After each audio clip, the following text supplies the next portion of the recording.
The experience of seeing the Blair Witch Project for the first time in the summer of 1999 left a permanent mark on my movie-watching psyche. It was deeply, deeply disturbing, and for reasons I couldn't quite put my finger on. Was it the gritty, low-tech nature of the cinematography, with its now antiquated high-8 video camera footage, interspersed with grainy black-and-white 16mm film? Was it the use of apparent non-actors, who at that point in the summer of '99 may have in fact been missing, as the film suggested? Is this real or is it not? Because of the whole internet event that had happened. I thought it was real. The marketing was great. Everybody wanted to see it before it was even out. Back then, the film's brilliant marketing campaign, greatly supported by a creepy website, suggested that the contents was in fact actual found footage, and that these young people had actually been killed by a supposed witch. Seems silly today, but back then it was more that people wanted to be convinced the events of the film were real. And while watching it, there was some small voice in the back of your mind saying, what if this actually happened? For us in that haunting summer movie climate, the Blair Witch Project became our own urban legend, and there was a perverse thrill in that. One of the most striking things about the film is that there is actually very little movie to be had. Yes, there is a narrative structure that unfolds over the film's brisk 80-minute runtime. Things happen. There is rampant anxiety amongst the characters over the dire circumstances of being lost in the woods. There are frightening scares. There are arguments and fights. There is even a climax. But none of these events are presented in a movie-like fashion. There's no build-up to the film's scares, no eerie music to suggest a supernatural presence. Things just happen, suddenly, shockingly, and without fanfare, just like they would in reality. I see why you like this video camera so much. You do? It's not quite reality.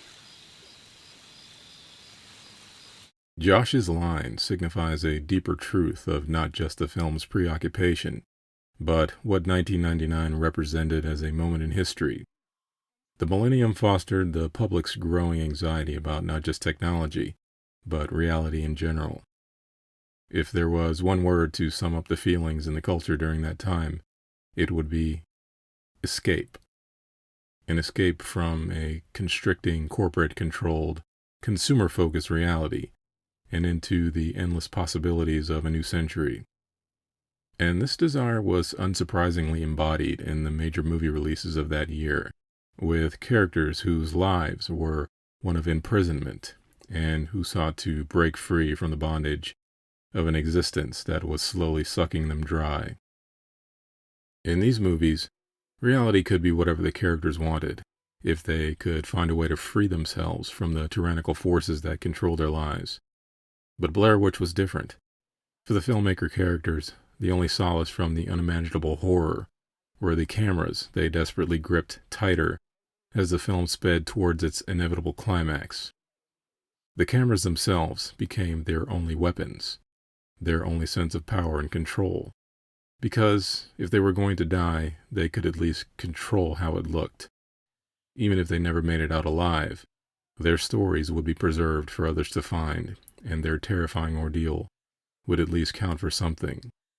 And for the audience, at least in that summer of '99, the movie screen practically disappeared, and we were watching reality. Or at least some kind of reality. A reality that was more real than any mere horror movie had ever presented. The hysteria of audiences presented with a manufactured reality presented as real has its roots in the 1930s. Orson Welles' infamous radio broadcast of H.G. Wells' War of the Worlds sent unsuspecting listeners into a state of absolute panic. Pre-war tensions led many people to assume the broadcast was real, that real aliens had come to Earth to annihilate the population and take over. The result was pandemonium and mass hysteria in many cities. Wells's broadcast served as an example of the power of dramatic storytelling, and how easy the human mind could be manipulated into believing just about anything, if it were presented with enough conviction. Blair Witch, preyed on this exact technique to fool the minds of an unsuspecting audience.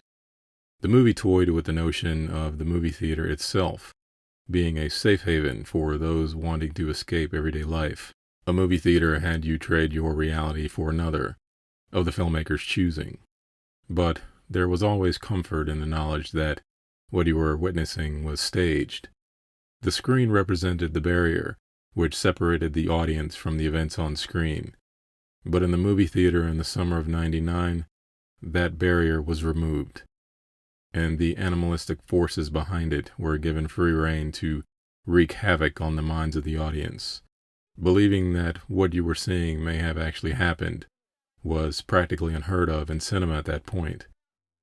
Other movies had toyed with the fictional nature of cinema, but in more tongue-in-cheek ways. Blair Witch's attempts were far more ambitious. Eduardo Sanchez and Daniel Myrick, the film's creators, were inspired to create the Blair Witch Project from the realization that the supernatural documentaries they loved were scarier than the actual horror movies.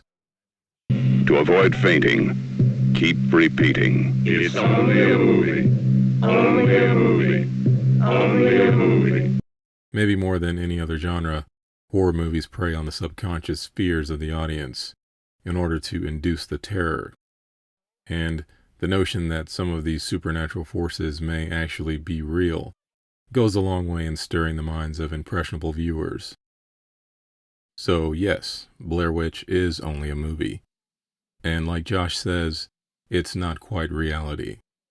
But in that theater in the summer of '99, for me and the rest of the audience packed into the four-walled dream space, the movie screen blurred the lines between reality and fiction in a way no movie had ever done, and maybe never will. If you enjoyed this video, consider hitting the like and subscribe button, as I'll be posting more content in the future. Thanks for watching.